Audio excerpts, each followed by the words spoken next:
and thank you all for joining today and spending this hour with us. Without further ado, let me share my screen. And I want to begin by introducing our distinguished panel today.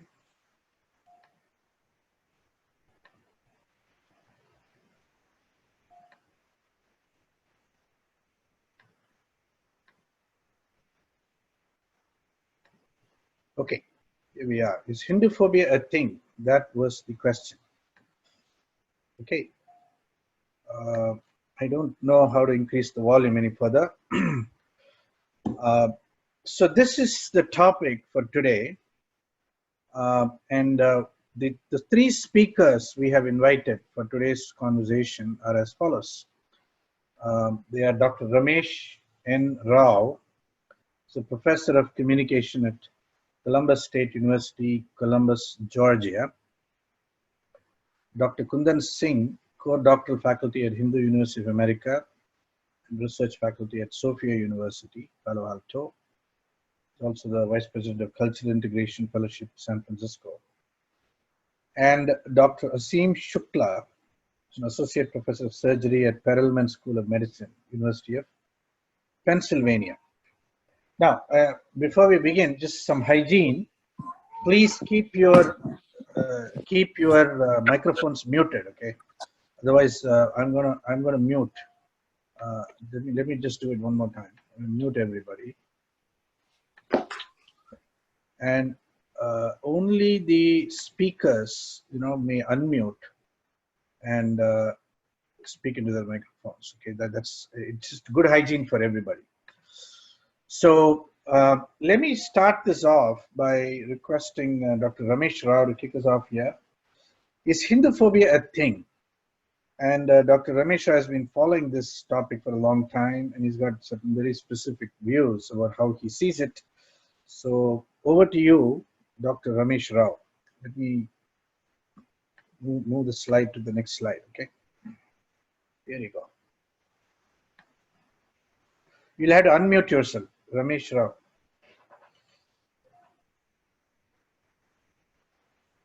Hello? Yeah, I got it. Yeah. I was looking for that icon. Okay. Namaste, namaskara, vanakkam, greetings. This is indeed a privilege to be here this afternoon, evening, night, depending on where you are. And I think we do have here a topic that has been kind of, on the front burner for a while, goes back. And I think right now, maybe over the past, especially 6 months, it has gotten even more so. But I would also say with the re-election of Narendra Modi and the BJP government in India last year, also we saw this kind of surge, as it were, in terms of attacks on Hinduism. And people have used the term Hinduphobia. And now this comes from Islamophobia, goes back to 1970, Edward Said's book, Covering Islam. That was the famous title. And that actually got a lot of traction. And the interesting thing, of course, then was indeed Islam was not just recently, but over a period of centuries, over a millennium, was feared. And the West and the rest had some really fearsome, violent interactions with those who propounded Islam, those who sought to Islamize the world. But whether that could be applied to Hinduism, whether Hinduism is actually feared. So phobia, for example, is a kind of fear, fear of insects, fear of open spaces, fear of flying, whatever, or an aversion. And I think there is an aspect of aversion to Hinduism, especially from the kind of monotheistic religions that claim, make a kind of monopolist claims to truth, and see Hinduism still as pagan, polytheistic, idol worshipping, inegalitarian, a whole bunch of things that which, my colleagues this afternoon will be speaking about a little bit more. But surely, and this is something that good friend Conrad Elst has mentioned, that fear is not the attitude with which Hinduism is actually approached.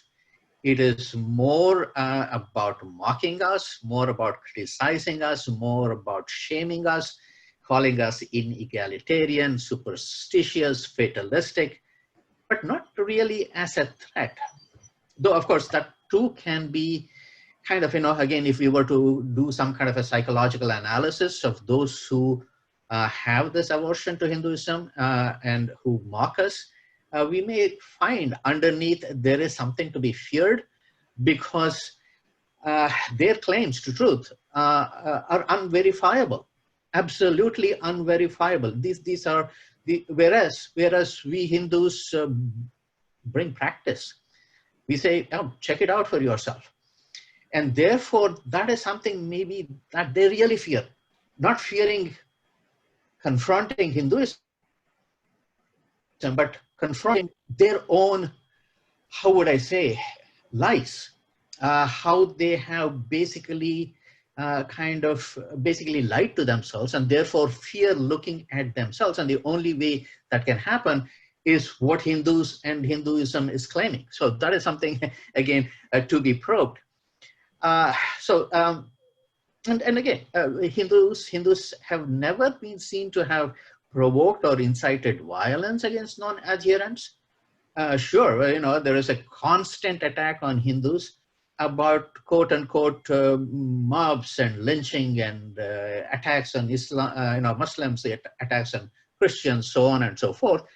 But even those, if we were to acknowledge that, violence does happen and it is between, people of religious faiths in India, we have never seen Hindus attack anyone else as far as we know historically, even in terms of its movement east. If you go to Indonesia, Malaysia, elsewhere, I don't believe there is any memory of Hindus attacking any of their faiths or even of their lands. I think in a way we can actually claim that the spread of Hinduism was mostly benign. Surely there might have been, battles and so on with local kings and so on. But Hinduism is, Hindus have never provoked or incited violence. So if you can go to the next slide, please. Yeah.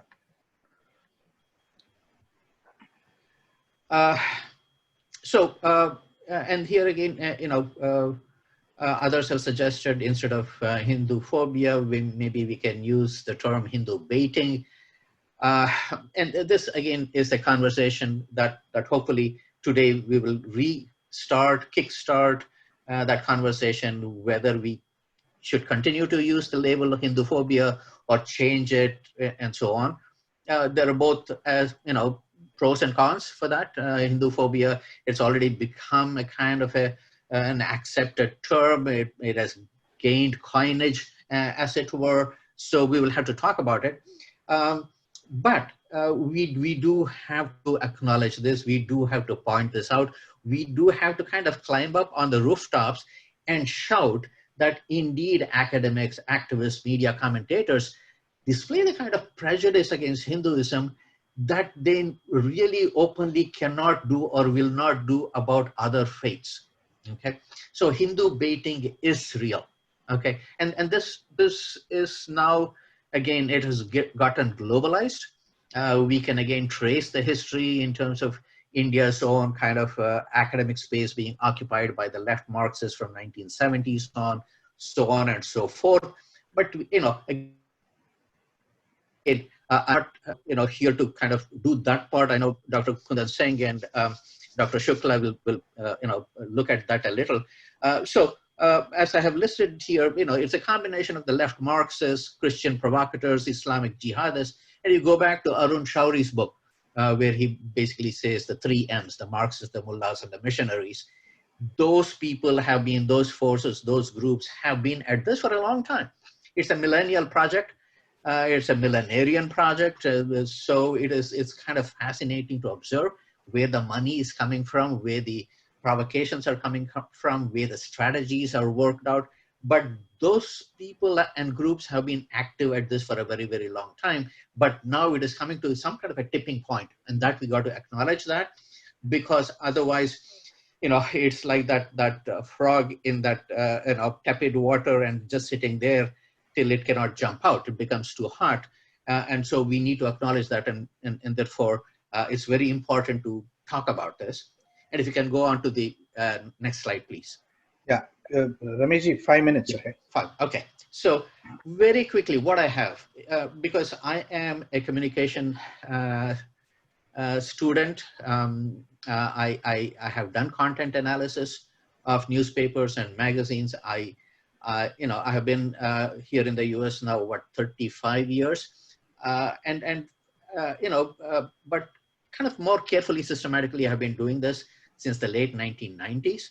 And one particular article that caught my eye, the headline, the headline was "Shiva versus Jesus, Hindus burn homes of Christians." This was in the New York Times. And I was so shocked by it. I sent a letter to the New York Times, but nothing, they didn't publish it.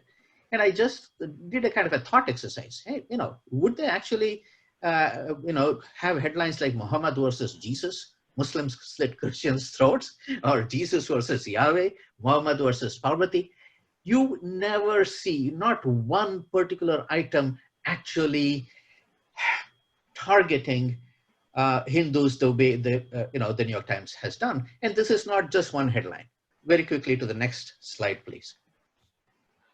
So here we see Hindu cow vigilantes in Rajasthan, India, beat Muslim to death. This is the New York Times headline, April 20, 2017. Anti-Muslim venom fuels rise to power in India. Forced to chant Hindu slogans, Muslim man is beaten to death in India. Hindu-led India puts clamp on Muslim Kashmir. So basically, studiedly, carefully, tactically highlighting that it is the Hindus who are targeting Muslims, or Hindus that are targeting Christians. We'll come to that part too. But this is the New York Times. It is not some rag. It is not some political pamphlet. It's not the Marxist, whatever, Calcutta-based someone doing this. This is the New York Times, okay? So if you go to the next slide, please. So it is not just the New York Times. It is a whole host of Western media. Last year, the National Public Radio had a whole series of articles that they specifically kind of designed and targeted just before the elections. And then they had their New Delhi correspondent, Furqan Khan, actually tweeting this message. Next.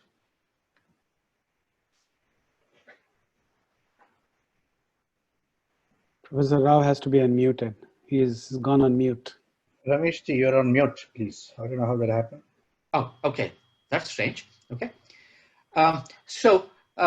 Here again, I have a few more headlines to show, the nature of the continuous strategic targeting of Hindus. And these are all the New York, this is the NPR headlines. Hindu priest with a history of bigotry selected to run India's Uttar Pradesh. This is, of course, referring to, the Uttar Pradesh chief minister. Then vigilantes in India protecting sacred cows, promoting a Hindu way of life. India is changing some cities' names, and Muslims fear their heritage is being erased. So provocations here, targeting and needling. Okay, and finally, I believe I have one more slide. So just one comment on this. He was elected, not selected. Which is yes, of course, of course. Yes, indeed, indeed.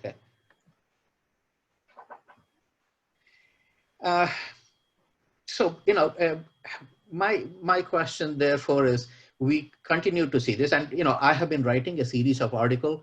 I have presented these in a couple of conferences. I am planning to write a book on this. But what can we do? Post 9/11, Islamophobia, it's paradoxically, it's not the Muslims who are being actually targeted, but those who indeed kind of raise the specter of Muslim violence and threats are called Islamophobes, and they're being driven out of academia, they are being driven out of media and so on. Interestingly, for example, if you look at the Washington Post's recent hire, they have hired Rana Ayub, who has been known to have actually lied about her work in Gujarat. They have chosen her as their global opinions page editor. The New York Times has Basharat Peer, an Open Society George Soros funded provocateur who comes from a Muslim background, as their opinion page editor. So these are the people who are actually, again, I said paradoxically, are there still flying Islamophobia, and their target and ire seems to be Hindu. And that is something that we really need to probe to kind of understand where they're coming from, with what kinds of agendas, okay? So it is important for all of us to write and to speak and to petition and to protest and to study carefully this strategic approach, this kind of millennial approach that these groups have to target Hinduism, and to ask why now, and whether this is a tipping point, and whether we should be doing something much more thoughtfully and assertively than we have done before. Okay. So, Rameshji, thank you very much. We're now going to move on to another speaker, but I want to just provide a little bit of a transition. This war of narratives, that is the narrative about the Hindu people, which basically inverts the victims of violence into the aggressor, and continually presents the peaceful Hindus who are constantly provoked into violence as the aggressor. It's a complete falsification of the narrative. It's continually, however, being pushed, and there are many participants in this narrative. Even though there are many academics who are not members of this club, so to speak, tragically, there are many more who are organized around pushing this particular narrative for whatever reason. Of course, we have the media, and at the end of it all, we have a continually befuddled and ill-informed citizenry which swallows a lot of these narratives. And one common factor is, in this narrative war, Hindus are always the objects of other people's discourse, not the subjects generating it. In fact, the voices of Ramesh Rao, Kundan Singh, and Asim Shukla, and a few more like that, are more the exceptions rather than the rule. Now, a quick slide on the burden of history.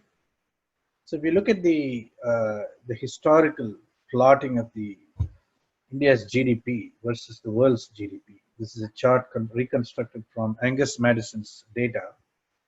You'll find that India went through a tremendous decline through 2 periods of invasions and colonization.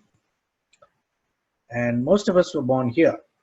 And the difficulty in having been born here is that it is very hard to reassess how Hindus were in the past, except through contemporary narratives. And here, while we used to have major universities, when I say we, mean the Hindu people, used to have major universities, the transition of the centers of knowledge over time have left the Hindus in a place where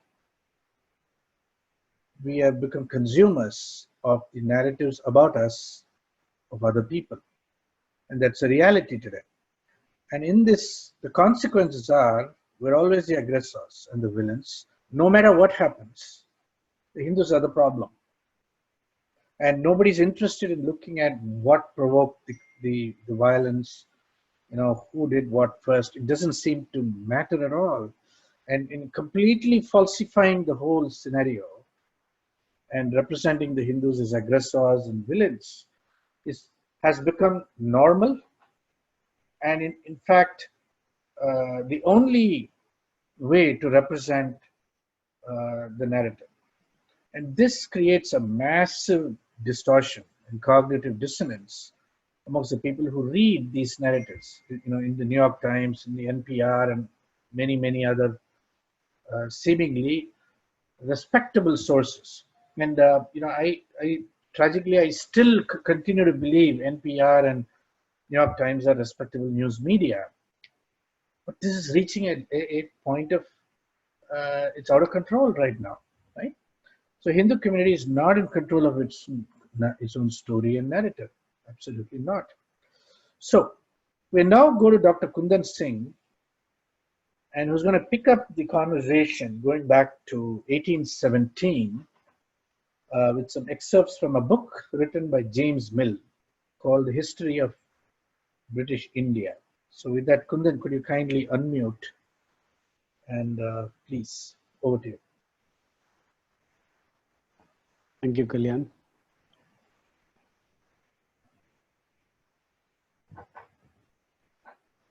Yeah, please go ahead, Kundan. So, first of all, I would like to thank Professor Rao for having critically examined the term Hinduphobia. Despite the fact that I have written a book on this topic titled Making Children Hinduphobic, a critical examination of McGraw-Hill's world history books, I have begun to realize that Hinduphobia as a term does not really capture the Hindu situation properly, because of which I have become more comfortable using a term which was given to me by my friend from the UK, Satish Sharma, Hindu odium. And basically that means hatred of Hindus. And this is exactly what I see happening in academia. Professor Rao spoke about its prevalence in media and how Hindus are constantly baited and shown in a poor light. What I have been doing over a period of time is that I have been seeing this problem of hatred for Hindus and Hindu baiting in academia. And what I'm going to do today is that I'm going to bring to you two quotes from a gentleman by the name of James Mill. James Mill, as Kalyan pointed out, wrote a book called History of British India. And in History of British India, he has written 7 chapters on Hindus. And my understanding is that it was one of the books which was extremely instrumental in shaping the narrative on the Hindus. Now, 1817 is an important landmark in Indian history.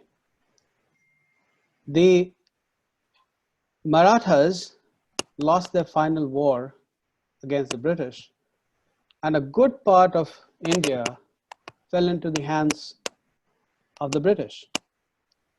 So despite the fact that you see a certain sympathetic, quote unquote, treatment of India in Hinduism in scholars preceding 1817, particularly the ones who were associated with the Asiatic Society, being replaced by a narrative which was extremely demeaning in propensity and focus. And that, began to shift a certain kind of narrative.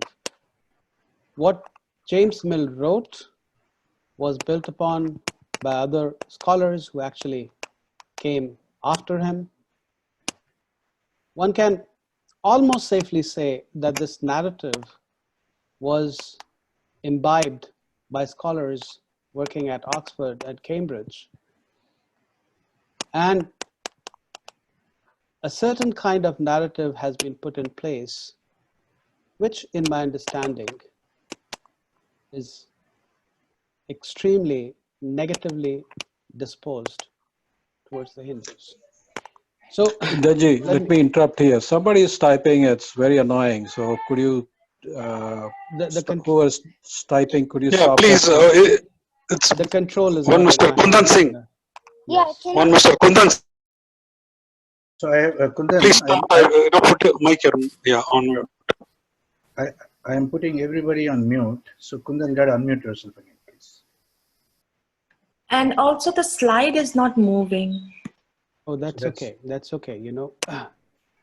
It will move. At this point in time, it is meant to be static. So let's come to, a couple of quotes from James Mill.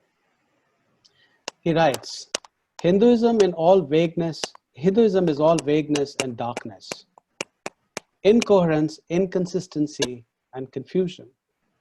It is one of the most extravagant of all specimens of discourse without ideas. The fearless propensity of a rude mind to guess where it does not know never exhibited itself in more fantastic and senseless forms. May I have the next slide, please, Kalyan? Kundanji, again, sorry to interrupt. I think people think that it is your microphone cable or something is rubbing against the jacket and making the noise. I apologize for interrupting. No problem. Sorry about that. No. Thank you. Thank you for that feedback. Yeah.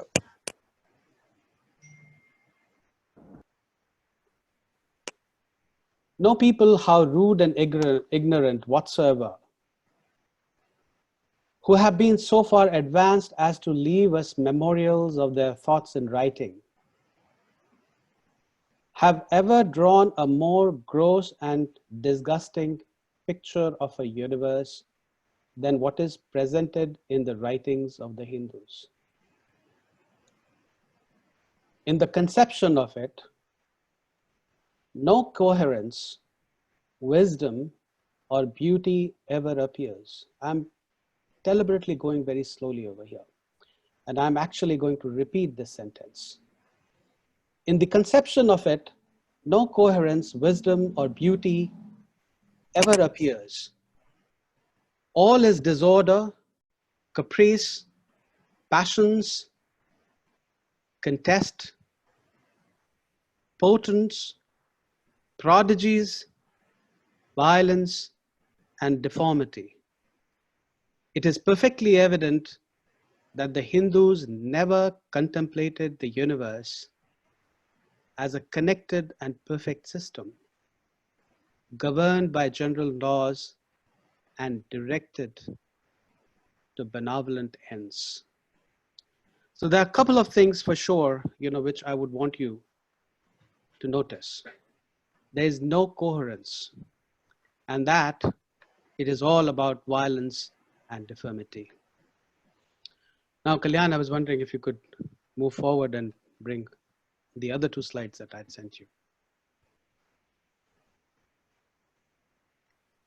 Now, one can say this was written in the 19th century. Why do we need to be concerned with this? Now, let me give you a little bit of a background. Many of you would know that in the year 2005 through 2006,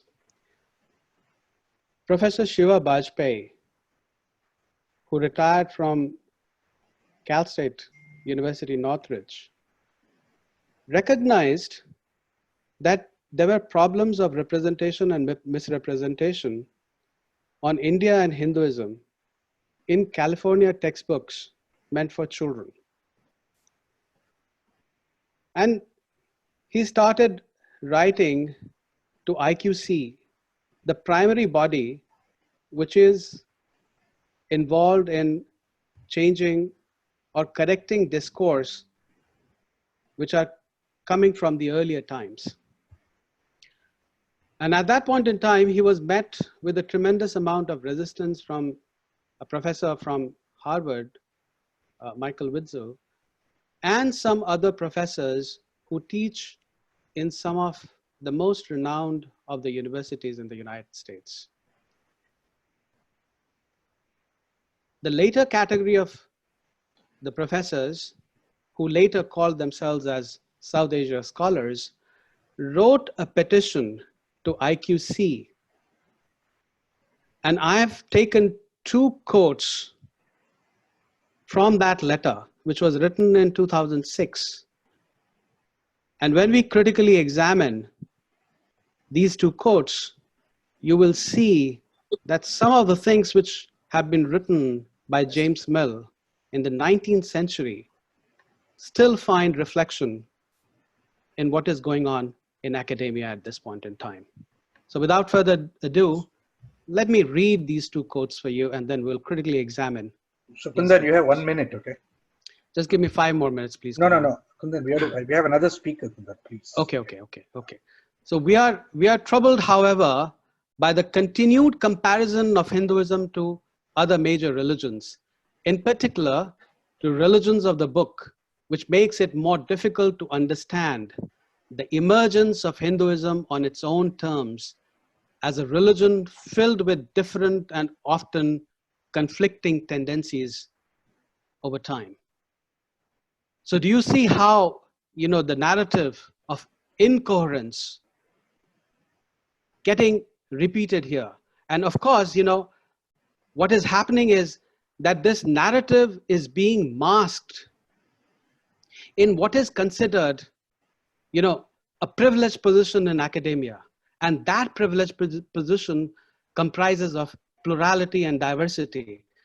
So the South Asia scholars, as they're saying that they're promoting plurality and diversity in Hinduism, they're basically undermining Hinduism, and they're basically replicating what was put in place by James Mill some time ago. May I come to the next slide, please, very quickly, Kalyan? Yeah.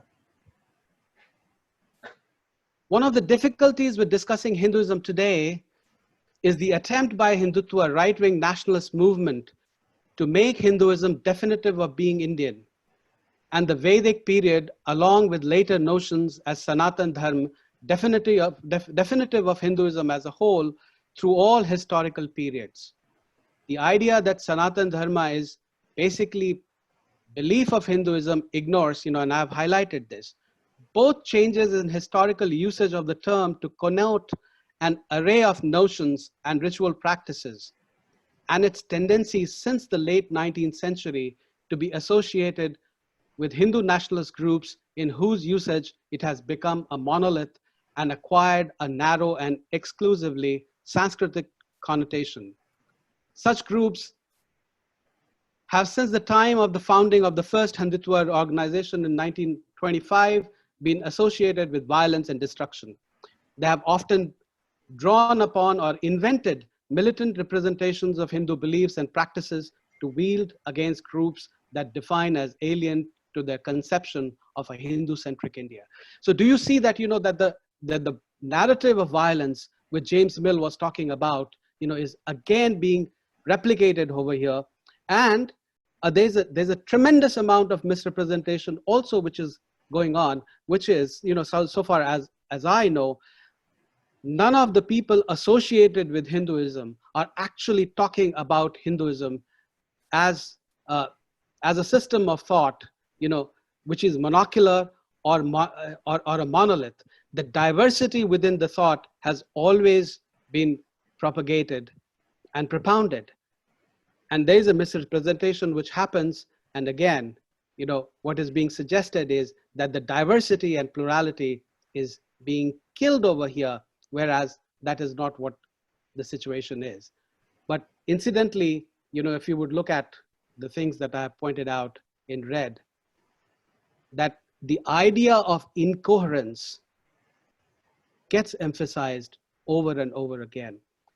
Now, as closing comments, I would say that this is just a slice of what is actually going on.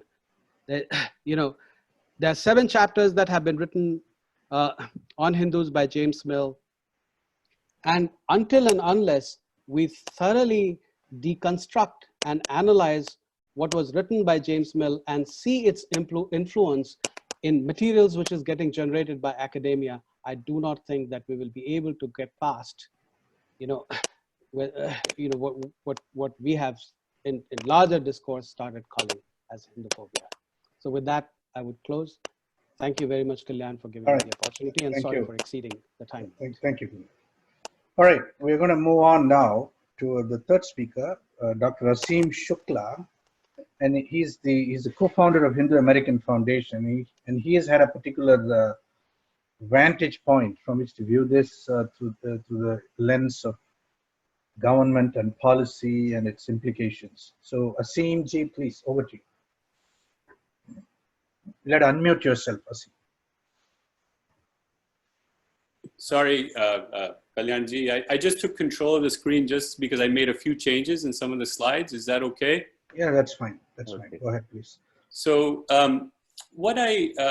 first of all, I thank you so much, Kalyanji, and the Hindu University of America for putting on this webinar and really giving me an opportunity to come on board. The Hindu American Foundation, HUA, these are long-standing institutions here in the United States that are really involved in wrestling with terms like this.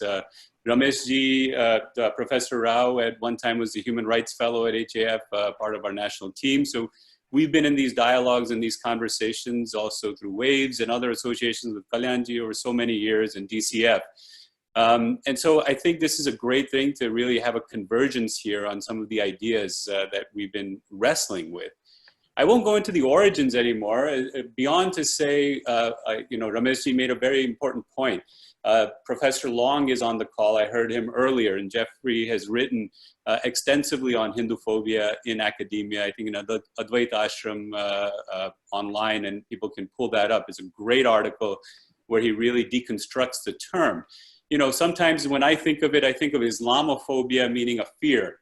Somebody sees a Muslim on the plane sitting next to them and they get a fear. I don't want to sit next to him. He's gonna, he might be a terrorist. That sort of fear they call the phobia.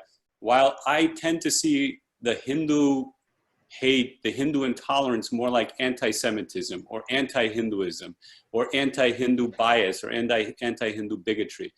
But as Rameshji says, Hinduphobia is a term that's really caught on, and it's like Hinduism. You can say, is it Sanatan Dharma? Is it Hinduphobia? Is it Hinduism? And let's not get too caught up in that and really focus on the problem. Now, Professor Kundan Singh and Professor Rao have really shown you what Hinduphobia is. How do we see it at the local level in our communities? And I also want to give some answers on how we might fight back, because I know everyone I'm seeing in the chat room, okay, we're getting bombarded, it exists. I think the argument has been made and everyone's accepted that this exists. So now what are we going to do? And to think about it, I think about it as an activist, as an advocate, as a local, state, and national problem. And I also see it, and Rameshji referenced this, that the government in India, the Modi administration, the rise of the BJP, when it was during the Vajpayee-Advani time, and now during the Modi-Amit Shah time, you might say, we've always seen a rise in this rhetoric, right? Immediately after during the Vajpayee government and the Gujarat riots, we saw the banning of Modi in the US, and you saw a lot of, this is where Ramesh Rao and others were at the front lines when HAF was even founded in 2002, 2003, when there were these coalition against genocide and various organizations that were using this as an opportunity to try to undercut Hindu organizations as a way of saying they are promoting these riots in India, right? So that's when these conversations really started to take off. And now, once again, there's this sort of let's make Hindutva equal Hinduism. And then we can attack both by saying, no, no, we're attacking Hindutva, not Hinduism. But what is Hindutva, right? Hindutva, as we see, as any of us, every organization here, HAF, HUA, all the efforts in California have been tried to be written off as Hindutva. These are Hindutva organizations. So how do we wrestle with that term and really, I think, come to terms with that? So locally, what we have seen at HAF more and more is that the ongoing politics in India, right? And we can really just trace it to 3 events in the last year: Kashmir, CAA, NRC. Now, Kashmir, I think there's a complete unanimity in the diasporic Hindu population, wherever you are. And I saw that, I saw Shagwana's Trinidad is signed on here. We have other parts of the world where there's a Hindu diaspora. Kashmir, as an integral part of India, the history of the Kashmiri Pandits. There's no question that what happened there with the abrogation, that there is unanimous support. There's no question that CAA, there's unanimous support, because we've been talking about the persecution of Hindus and minorities in the neighboring countries and the need to mainstream them. And NRC, the Indian government has already said that, well, it's going to be a stage thing. What happened in Assam was a Supreme Court thing. It's not a political thing, but it's being conflated as part of this story that 200 million Muslims are about to be thrown out of India. And we have, right here in Philadelphia, received calls from our interfaith partners saying, we're hearing that all this stuff is happening in India. Our Muslim partners really are worried. They would rather that Hindu groups not be present at this event because it triggers them. It raises fears that they're being excluded in India. At the University of Pennsylvania campus, I've seen events where, to try to de-emphasize the Hindu voice, because right now this is a safe space, it's an unsafe space. So we see the exclusion, because if you are okay with Kashmir, then you cannot be here. This sort of equation of this is intolerant. If you take that position, we can't talk with you. If you take a position that, no, this is all terrible, they should never have done this in Kashmir, Hindutva is wrong, the Ram Janmabhoomi should never have happened, then maybe we can invite you back into these fora. So they want us to take a litmus test, the Agni Pariksha. If you believe this, you can't be in our interfaith fora. And those are the lines being made. Where do you stand on caste? Do you accept that you have privilege? Should you accept that caste should be a part of a university admission policy? And so immediately we've seen that now in the resolutions in Seattle that you all know about. People in the community tried to fight, but it still got passed because Kshama Savant, an Indian or Hindu American, had actually introduced that resolution, a leftist activist who's on the city council. In St. Paul, if you haven't seen, there's a movement right now to pass a resolution slamming India based on Kashmir, NRC, RSS, Nazism, the whole usual routine. And we have to fight back. So, there is a push to fight back. There have been Vishal Agarwal, one of the HAF advisory board members, also associated with many of the organizations, has really launched a fight, and he's being assisted by various of the HAF voices. And hopefully this resolution won't pass, but you can fight back. There was an organized resistance in Seattle. Unfortunately, it still passed, but that doesn't mean that the fights aren't happening, that our community is not activated. We see it in the impingement of religious liberty. Padma Kupa, who is now on the state House of Representatives of Michigan, really got started as an advocate when the National Day of Prayer specifically said that we don't want Hindu voices, that this was a Christian event, that this is to bring up the true God, not the multiple gods. And that's how she became involved, became a board member of HAF, and then went on to become, very active in politics. And at local movements, many of you, in my community where I grew up in Florida and others, there was a move, and in California, it's happening right now by some of the separatist groups, Khalistan groups, to try to move Gandhi and Dalit groups, Khalistani groups coming together to say, let's remove the Gandhi statues, that Gandhi is really, a casteist person, that he never, he fought against Ambedkar on caste, and, various different movements. And that is a way of delegitimizing what might be good of the tradition, and to then begin this sort of resolution as you see in Seattle and St. Paul. It's a stepwise gradient. Let's get rid of this, and then we'll knock out this, and then we'll knock out that. And I know I'm going to be short on time, but what I wanted to say on the state level, I can save time here because Kundan Singh, Professor Singh has spoken about the textbook adoption process, where we have been, HAF has been involved, scholars like Dr. Long and many others, Professor Rao have written so many testaments on this, because you saw what Professor Witzel was able to do with Professor Bajpai. But it shouldn't be said that there hasn't been a strong movement to reverse this. And there have been successes along the way. This isn't to discuss that, but we have been able to stand up, to assert ourselves, even though they tried to delegitimize our voices by calling us Hindutva because of the prevalent Hindu phobia. But activism works, advocacy works when we come together and we strengthen our institutions like HUA and HAF and others.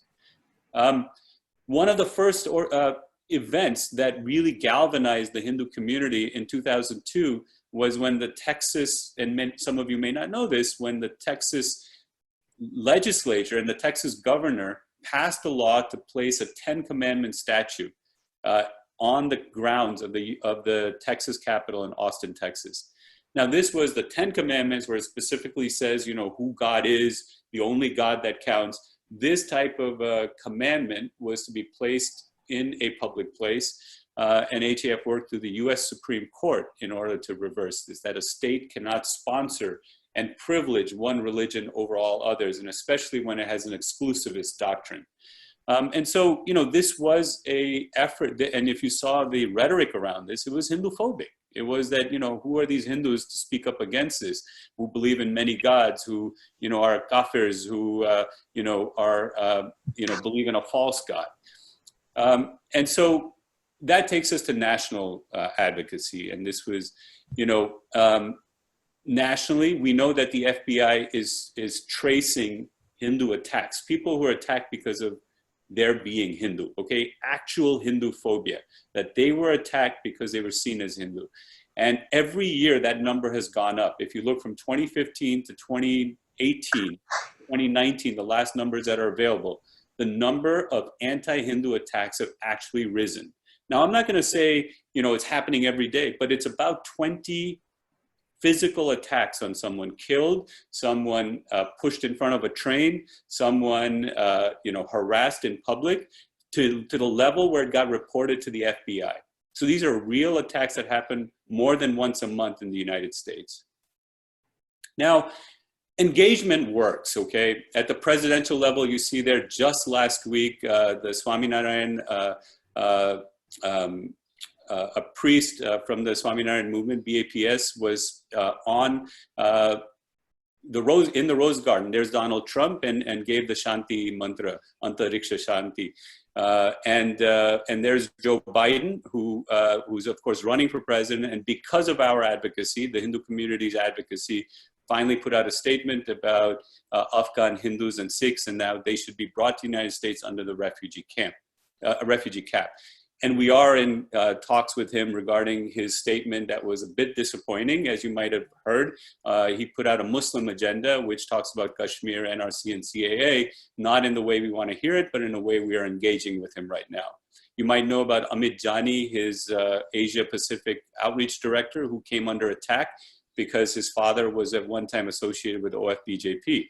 This is a young man who was born in the United States, who was doing everything right, but there was a sustained campaign to try to have him fired simply because of his father's support at one time. And his father has passed away, his late father's activities.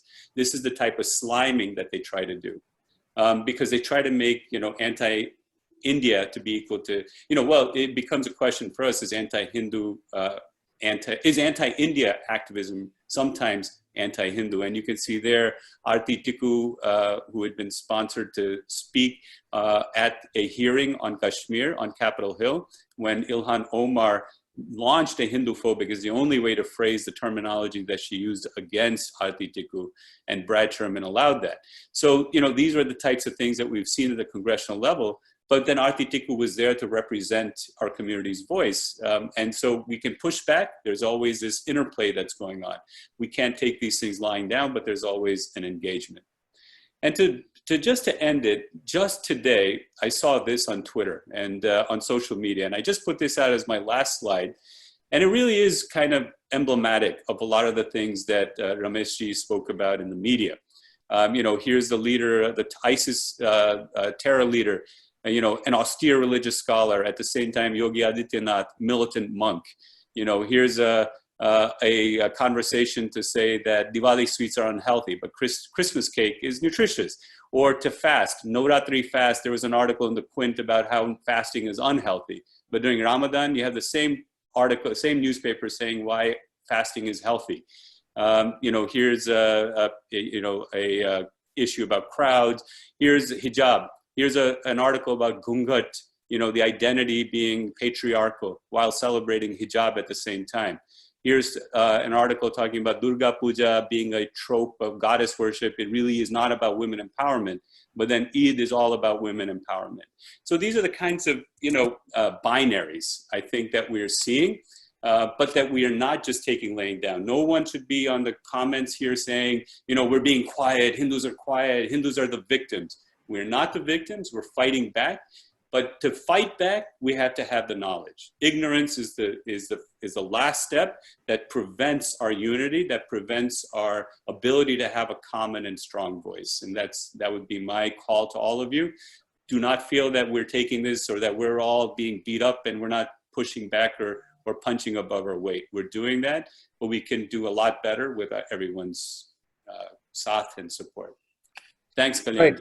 Very good. Okay, excellent. Thank you very much. I know this is a topic which is very provocative, and already the chat window is filled with lots of comments. We'll take a couple of 2-3 questions. You know, we got another 7 minutes, but I want to start by asking a question myself, which is Ramesh Raoji said that perhaps we are reaching a tipping point of sorts, and you know, it ought to the tipping point ought to provide us some sort of a direction. But do we have direction as to what we need to do? What do we do from here? You know, how do we respond? Because after all, the New York Times is no longer publishing Ramesh Rao's articles or Asim Shukla's articles. You know, the Hindus are being completely excluded from these mainstream media outlets and from the university environments. You know, one has to prove, like Asimji said, you got to prove your credentials before you are let in. So where do we go from here? I'd like 1 minute from each of you, the three main speakers. Then we'll open up for a few minutes with others. Very good question. And this is something, you know, in terms of our own agency, in the sense that the power that we have to articulate, as Asimji very well said, you know, if we continue to be ignorant, if we don't read, if we don't support our own, you know, I write articles and, you know, for example, on a portal like Medium, people will visit, but they will not even take a moment to applaud. You know, it is that approach. If we are not really, that means we are not serious about this. We may go on Twitter and you know, take a minute to scream and say something loud and noisy and go away. If we don't read books, if we don't actually take some time to sign that petition, if we don't take the time to go with those people who organize protests, you know, I need 100 people if I'm going to stand in front of the New York Times building and say, look, you are being Hinduphobic. I need 100 people around me. I can't just stand alone with my play card, okay? And that, I think, is very important. And I think that kind of both mental laziness as well as this kind of unwillingness to actually put our neck on the block, as it were, if we don't do that, then things won't change. And I think it is extremely important, therefore, you know, to read Professor Long's article. We can't say, oh, he just wrote something and go away.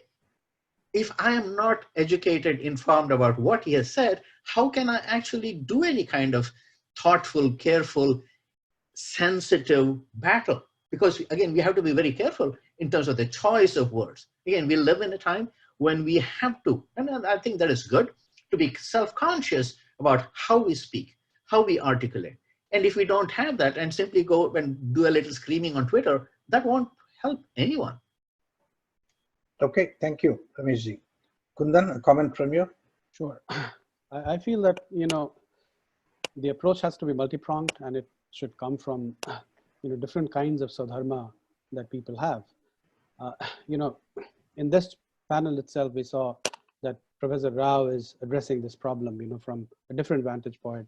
Asim is addressing it from a different vantage point, and I'm coming from a different perspective. So, all these different approaches which are there, will have to come in interaction with one another. I can only talk about, what I am doing and, and what we are doing at the Hindu University of America. I mean, there was a reason, why I moved away from a mainstream university and joined hands with Kalyan to put together, this program at the Hindu University of America, which is called Post-Colonial Hindu Studies. And what is it, which we are doing in this program? I'll very briefly talk about it. We have this understanding that all the things that were written on the Hindus, during the colonial period are impacting our current situation in a very, very big way. So we need to thoroughly deconstruct, what has been written during those times, and basically see how they're impacting our current situation. And simultaneously, what we need to do is also, need to understand what the Hindu worldview was before the colonization took place. Because this narrative, which has been transposed on the Hinduism or brutally impacted, put on the Hindus, what it has done is that it has also transformed our self-understanding in a very, very big way. So we really need to figure out, how things were before the colonization happened. So what we are doing, at the Hindu University of America in this particular concentration is that we are doing two things simultaneously, deconstruction and reconstruction, deconstructing what is currently in place and reconstructing what that original worldview was. And I personally think that over a period of time, when we engage with this, a certain kind of narrative will emerge, which will basically transform the discourse, and it will give Hindus a lot of wherewithal to really fight what is going on in the mainstream at this point in time. So, I mean, for the time being, this is what I have to say. And Asim. Yeah, no, those are all very important points. To me, I have a little bit of a longer view, having been born and raised in this country now. So Rameshji, 35 years, I have 50 years in the US, right? So what I would say is that this is a cycle. The India that I knew as a child is not the India today, right? The 60 Minutes that I saw, when all they could talk about with India was bride burning and poverty in the streets and, misery, is not the India that my children have seen growing up. So it's been a very different view of India. But now they're seeing a very assertive India, or an India that's intolerant, or an India that's subjugating its minorities. They want to see an India that fits very neatly under this paradigm where Hindus are the oppressor, right? So there's this whole progressive movement that, your college kids, all of you on this who have children in college or grown up in college, have seen that, there's this oppressed and the oppressor. It's a neat binary. Certain people are the oppressors, certain people are the oppressed. And we're right now on the wrong side of that. And so this has to sort of run its cycle. And it's not that we have to be apologetic. What I feel more and more is that every single person here has a responsibility to know the issues. Knowledge is crucial. Knowledge is critical. Educate yourself about Kashmir so you can speak about it. Somebody said about, I think Indrani ji said about talking points. Very important point, that we should have, understand in your conversations in your community why we care about Kashmir, why we care about CAA, what that actually means to us. But that also comes because we have a deep understanding of Hinduism that we get from HUA courses or from, Professor Long's writing or the books that we read, to understand our own tradition, then understand the geopolitical side of our tradition, and then we begin to speak in our voices. Now, I don't think New York Times is going to change tomorrow, or Washington Post, right? I have written to them, we've talked to them. I used to write for the Washington Post. I had a column at one time, years ago, about 10 years ago, when I had that, when I wrote about Deepak Chopra, I wrote about many things at that time. That got taken away as the newspaper changed, media has changed. They've suffered a lot of losses. They've shrunk their newsrooms. They've fired many editors. And so it's become a very, condensed space. But we know that we have other outlets of getting our voice out, and we know that we keep a long view, that this cycle is going to change. Politics in India is a moving target, and we don't need to be answerable to what's happening in India. And at no point should we feel that we have to be the spokesperson for everything the Modi government does. When they do the right things, we must support it if that's along our view. But we are not the proxies or the spokespersons for the government. And we have to sort of support each other in that role. The last thing I would say is, let's be articulate in how we fight. There's a lot of anger. I can see it on the right side. We're fed up. Right side, I mean in the chat box. There's a lot of frustration. But we have to express that not in incoherent rage, and just say stupid things and Islamophobic things, for lack of a better word, and then completely lose our credibility so that we can't stand on the stage and articulate our views.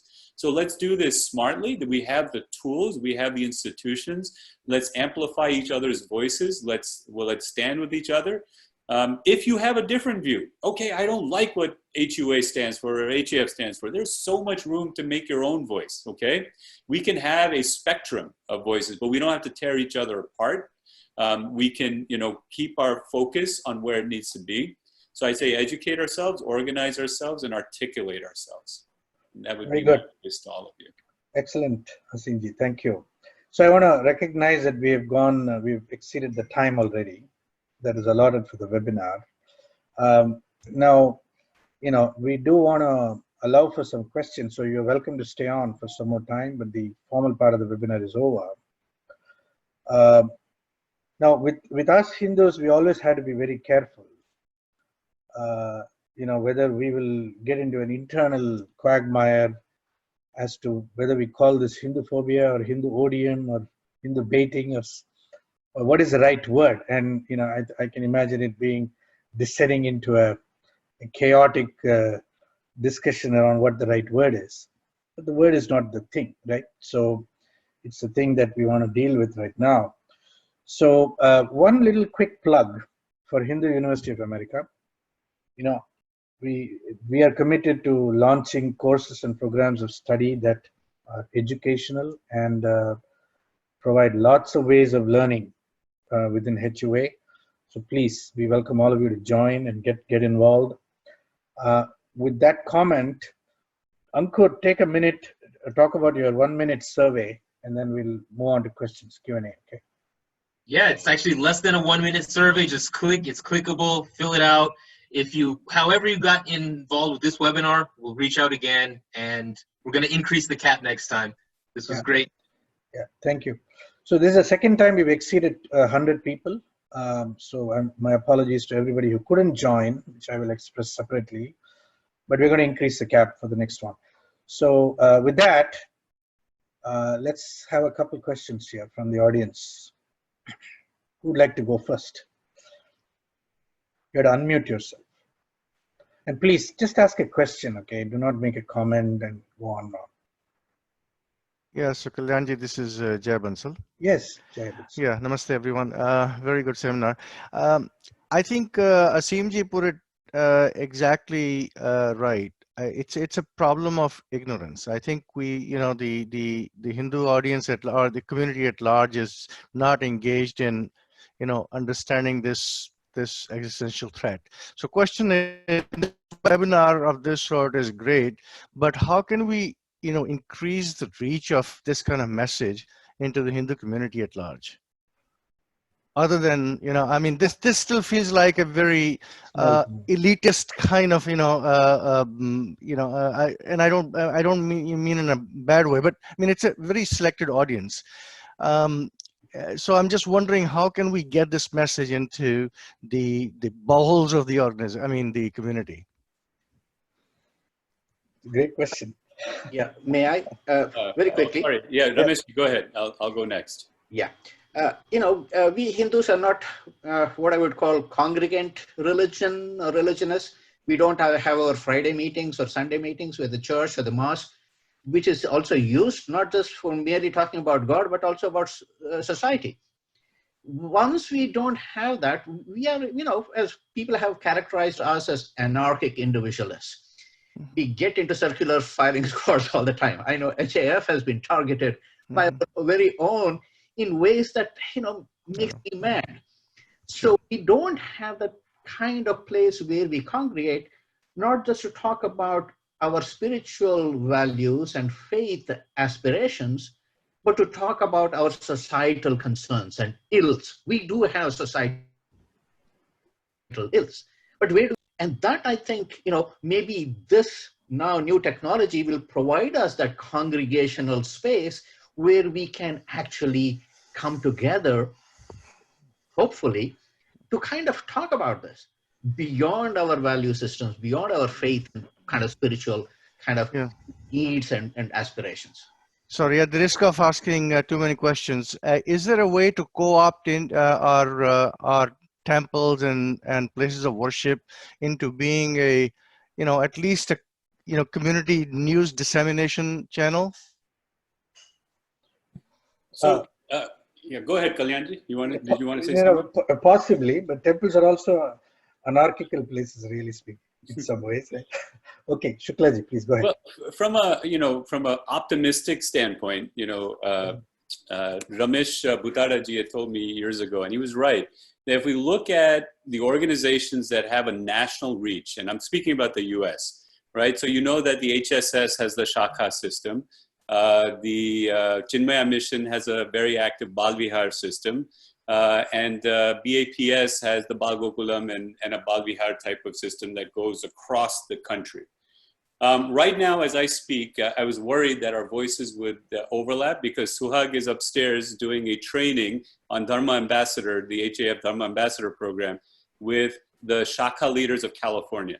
So the goal is to work together, that HSS and HAF are going to do this Dharma Ambassador, which is a background on Hinduism, a 101 on Hinduism, that's going to go to probably 10,000 students, okay, in California.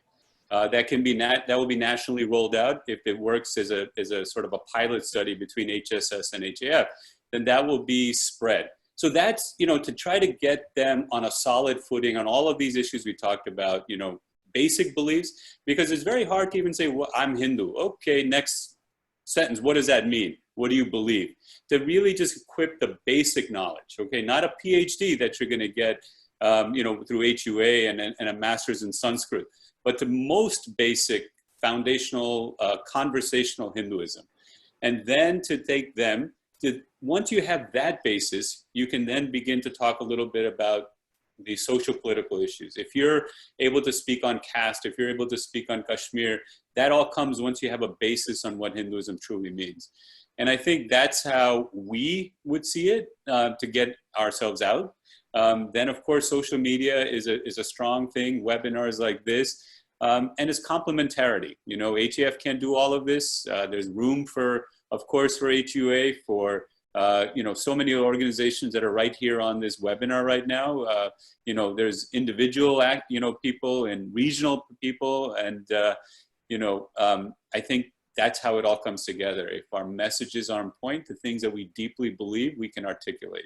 And then using the channels that we have that exist and creating hopefully new ones. Yeah. As far as I'm concerned, I would say, let's educate ourselves and educate others. And in terms of educating ourselves, we are going to have a lot of courses at HUA. We have the MA PhD program. We have different concentrations, and within our continuing education, we are also going to have many different courses, standalone courses, which will be talking about these issues. So I think, as far as we at HUA, are concerned, we are going to focus on educating ourselves first, and so that we can educate others in the long run. So so if and when there is, for the activism to emerge, it's an informed activism. That's an important, important aspect. Okay, Taraji had your hand up. I'm going to call on you. Please unmute yourself. Yeah, namaste everyone. Namaste. I'm from Hindus of Greater Houston, representing, most of it, and Rishi Buttada ji is also being here with us, and we did one seminar on protecting places of worship. When you talked about temples bringing in this awareness, what happened was, first, last year we had a seminar inviting the police, the sheriff department, because many of the places of worship were also attacked at that moment all over United States. And initially they came and they were all very happy to share how safety and protection is very important. So that being said, those are the places we can still approach. And education, like what Asimji said about, VAPs and other institutions being done, we can format, HAF, Hindu University, in combination with all you experts, can put one referendum or, gist of what we talk in this kind of seminars will definitely help them to move forward, to bring more kind of Hindus getting together. Our unity is the most important. One voice as Hindus, we can make a difference. So that is more important, that we collectively do everything inclusive of everybody. Okay, Thank you. That's very good. Thank you. And I'll just say just one point on what Taraji says. Hindus of Greater Houston is a beautiful example of local advocacy, sustained local advocacy. Palodji and you and others who have come together, and look at the change they've made. Look at the Houston Chronicle. You won't find an anti-Hindu article in the Houston Chronicle. In fact, it'll be a very positive spin, from the Modi event that happened there to all of the local events, from Diwali to all the festivals. And they support many of these organizations. So if HAF is there or HUA is there, this is a type of local city advocacy model that, if replicated, could really transform our landscape. So I would just give a shout out that that is a very strong local grassroots advocacy movement. A couple more questions, please. Ask a question if you could, and not so much a statement, if you could, please, kindly. Raise your hands and I'll call on you.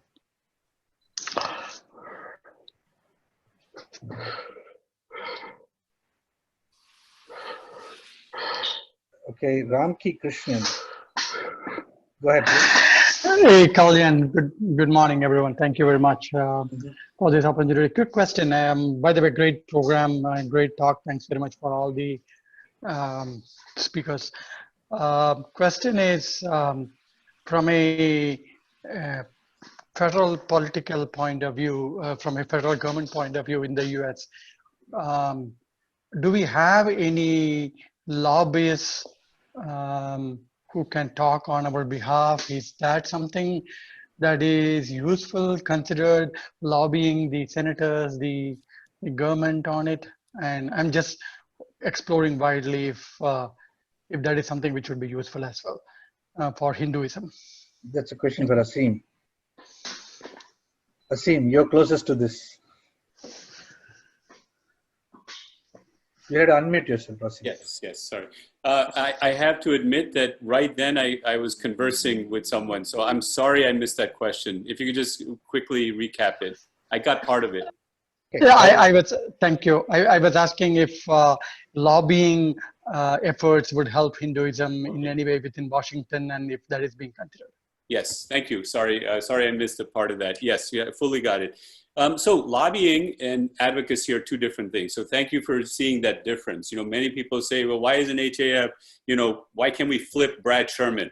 Why can't we get rid of Ilhan Omar? Why can't we, you know, get more pro, or, you know, why is Ro Khanna doing the crazy things he's doing in California? Why can't we HAF defeat him? Remember, a 501c3 cannot be a lobbyist, right? So we cannot give money to anyone. Money you give to HAF can never be used to flip an election. What we can do is we can make a political action committee, and there's the Hindu American Political Action Committee, HAPAC. That you can just look it up. I can send the website. And they are, if you look at their website, they have a list of endorsed people. And these are people who have been vetted. They could be white, they could be brown, they could be black, they could be Indian, they could be whatever. But they have agreed to say it's not specific, but a Hindu common agenda, right? The things that our community believes in deeply. And it can be from H-1B caps, it can be to Kashmir, it can be to advocacy on this. So there is that mechanism, the PAC mechanism. But I have to be honest with you, we don't have super PAC level money. We're not talking millions of dollars. We're not that strong. We can be if people strongly believe in this. But, you know, what we can do is we can advocate, and we have let, say, Ro Khanna know exactly where he went wrong, and we're in, you know, regular touch, hoping to change things. Pramila Jaipal, big disappointment. She knows that. She thinks she can outrun us by just continuing to bear to the left and get support on the left. What is the community going to do about that? Can we come together to put forth the voices that we agree with? Those are the challenges. Because now there's so many Hindus that are running for Congress. You know, you have Sri Kulkarni in Houston, who's really on point. And I would, you know, say that he's someone that I would support. So it all depends on grassroots building, finding those candidates. And I would say that HAPAC, H-A-P-A-C, is a very good place to start. Thank you very much. I have a question from Dawal, Mr. Dawal from Fremont. Dawal? You had to unmute yourself, please. Dawal, are you there? Okay, he seems to have gone. All right, anybody else? We'll take one more, one or two more. Yeah, Kalyan, I wanted to make a point. Yeah. Right. I find missing. We complain year after year. I wish there were a website or some place where one could see all the complaints, the New York Times issues that happened, and then we could perhaps track progress on them. But really we forget. There's no collective memory of what's happening to us. A very good point, Indrani, very good point. Let me ask Aseem and Ramesh Rao and Kundan to weigh on this. Do you think this suggestion is a worthwhile idea? Have you considered it? Have you discarded it in the past? I mean, having considered it, I mean, what's your kind of response to this recommendation? I think that was Indrani ji, am I right? Yeah. Yeah. So, you know, that's an important point. Now, how do we collect? You know, I think of it in terms of memories, right? So right now we're doing a Kashmir Pandit project. I forget the exact word. Suhag could articulate it better, but it's sort of like, you know, it's a video we just put out talking about their stories of the exodus from Kashmir. Older people whose generation will be lost, right? People in their 80s who were, say, 40 years old in 1989, 50 years old in 1989, when their families were completely wiped out of the valley. Their testimony, a remembrance project is being done. We have, for example, at HAF, a report Hinduphobia tab, right? You go to the website, this is what I just saw in my community. Can you do something? Now, I'm not going to build the expectation that HAF will take up every single event that you see or a poster in a store window that really upsets you, but these are being collected. To Indraniji's point, no, they're not being listed as a grievance or as a, you know, a wall of Hinduphobia. That's an idea. I'm not dismissing it, but it's not something that I know of right now, but it might be a good idea where people put their collective experiences and somehow they get curated. You know, we don't want just an open wall, but curated, that these are the experiences of Hindu phobia in the US, in Trinidad, in Guyana, elsewhere. It's a great idea. Rameshji? Yeah, the only thing that I would say, and I would second Asimji, forget about millions. If you take CARE, for example, must have invested in the hundreds of millions, if not billions, in terms of not just lobbying, but in ensuring that they are training people. You will see, for example, if you go to the human rights groups, Amnesty International, Human Rights Watch, or if you go to any kind of advocacy group, you will find people who have been trained over the past 20 years, you know, great lawyers and writers and so on. If you look at the New York Times and who they have, you know, in terms of their columnists, these are people, they just did not pop out, you know, yesterday kind of stuff. It is a decades-long project that they have been investing in.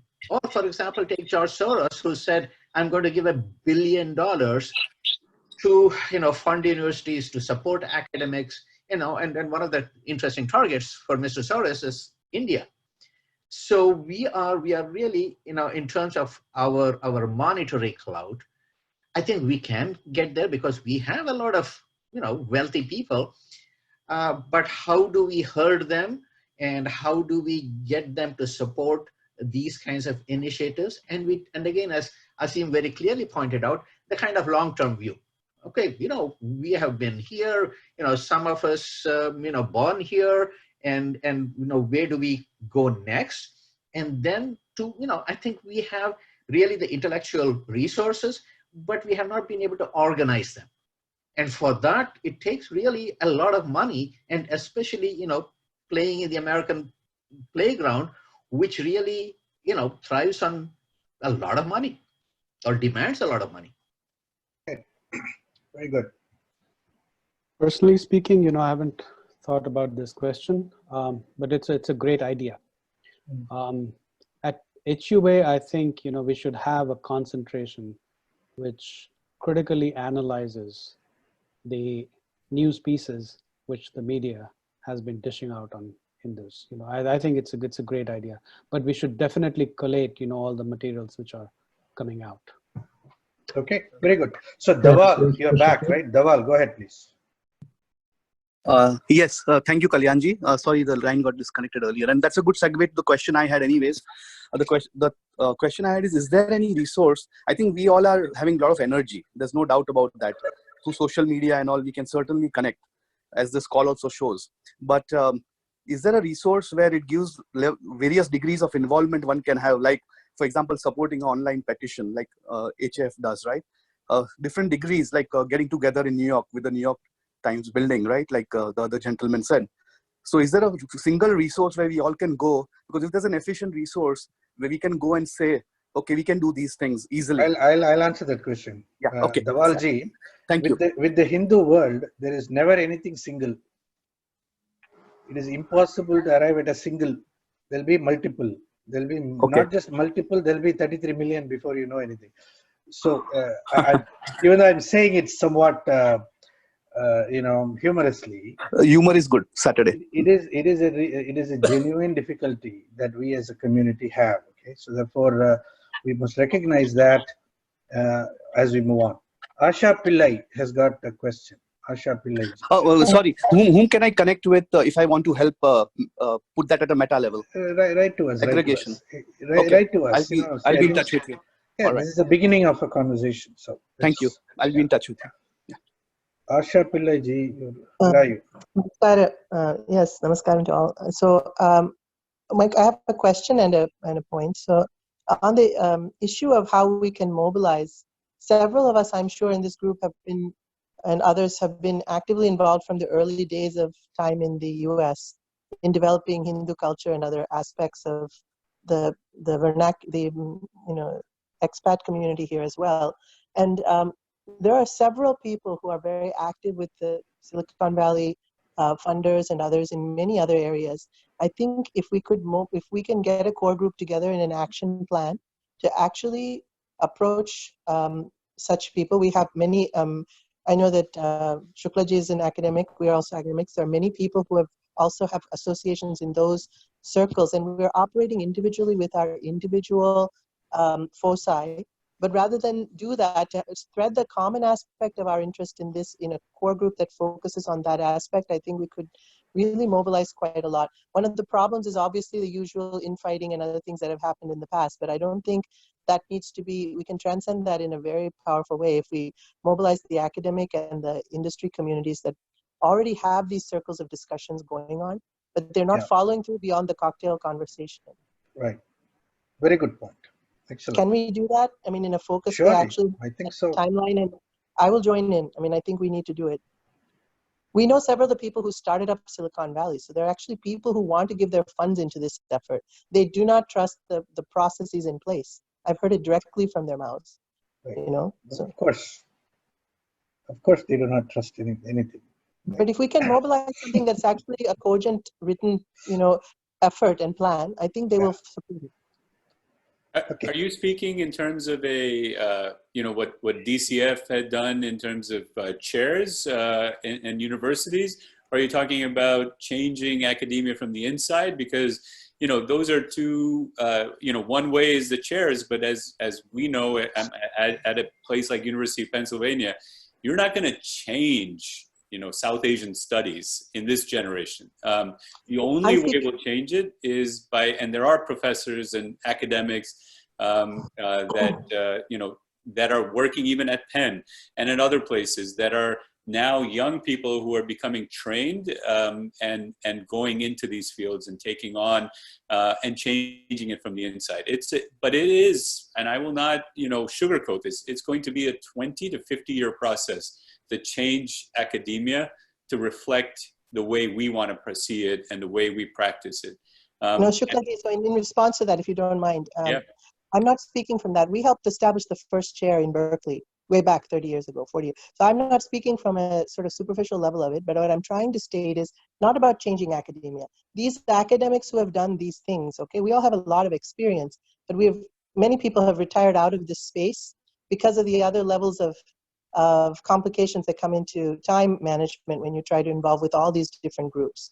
If we can harness that level of experience into a group that will be focused in going back to raise, because we have a different level of background experience than the people you're talking about who are starting into the process, we can also support that. That group could actually be very powerful in going into Silicon Valley, into these other areas, and actually mobilizing for the next level of support that's needed to support these efforts. So so Asha Pillai-ji, let me ask you a question. Would you take on bringing that community, that Silicon Valley community, to the conversation? Would you do that? I do, and in fact, I know this because it's going on. The problem is that, you know, there are other forces that I won't get into it at the end, you know, this little limited time. But I think we could regroup on another level and try to actually focus on this. Yeah. Wonderful. We should. Let's park that as an action item. Okay. So we'll reach out to you. All right. So one final, you know, I think there's one more person who's Sunny. Sunny, was it? Yes, Kalyanji. Sunny, last question, okay? And then we'll end. Go ahead, please. Yes, thank you so much. I did ask this question on the chat, and Jeffrey very kindly pointed to one of the articles which I do intend to read. But my question was that how do we define Hindu? We have been talking about Hindu, and like you also alluded to, Hindu has like millions of flavors. So when we say you should join Hindu University of America, okay? Simple. Then we'll get into that whole question at a great deal of depth. Right, Kalyanji, but if somebody asks somebody like, you know... Yeah, you want the 140 character response, but it's hard for a 5,000 plus year old civilization. So it's got a very rich and varied history and lots of diverse voices. So there is no simple, there is a geographical way of defining Hindu. There is a faith-based way of defining Hindu. There is a Veda-based way of defining Hindu. It's complicated. So it's complicated. It's probably the short answer for your question. Okay. I know it's not satisfactory, but leave it at that. Kalyanji, one very follow-up. So we all on the call understand this defining it is difficult. But if we are talking to somebody who's not from India, we cannot give that definition or that kind of definition, like, because for their minds it's yes or no, it's binary. For us it's not. So is there a way we can define Hindu to a non-Indian? So here is, I heard Swami Dayananda Saraswati of Arsha Vidya Gurukulam once say this. He said, in this world, this is what he said, in this world, everybody who is willing to say they're a Hindu is a Hindu. And what marks them out as not Hindu is when they say deliberately, I am not a Hindu. So, because Hinduism accommodates everybody in this world, everybody in this world is included in Hinduism until they say, look, I do not wish to be part of this label called Hinduism. And unfortunately, there's a lot of people who wish to say that. Now, let us do this. We have crossed our 1.5 hours here today. I want to thank all of you for joining and participating in this conversation. There's a lot to be said and spoken about, and we'll have to pick it up in a future occasion, and we'll try to keep this as a series going on continuously. Okay. So for those of you who didn't get to go, my deep apologies, but we'll certainly get together once again in the near future. Thank you very much. Namaste, everybody. Yeah. Please make this audio or video available so we can share with our friends. Yeah, sure. Yes. Okay. Thank Can you. Can I interrupt for a minute? Thank Hello? you. We're going to end Hello? this. One more request, actually. When we try to join, it is already full and not able to join. That's right. People. Yeah, I know. So yeah, what was her name? Ellen? Hello? Yeah, go ahead, please. Hi, my name is Tara, and I have a question. You send for Zoomers. I prefer to Zoomers on computer. When I entered my ID, it was asking password. I didn't have any password, so I'm just on audio by phone while I wanted to attend the whole meeting. So okay, all right. They ask password nowadays. Okay, thank so you. send me a password also next time. Thank you. All right. Great job. I don't know what happened there. Okay, thank you, everybody. Namaste. Thank you. Namaste. Bye bye. Namaste. To the end it, please. Yes.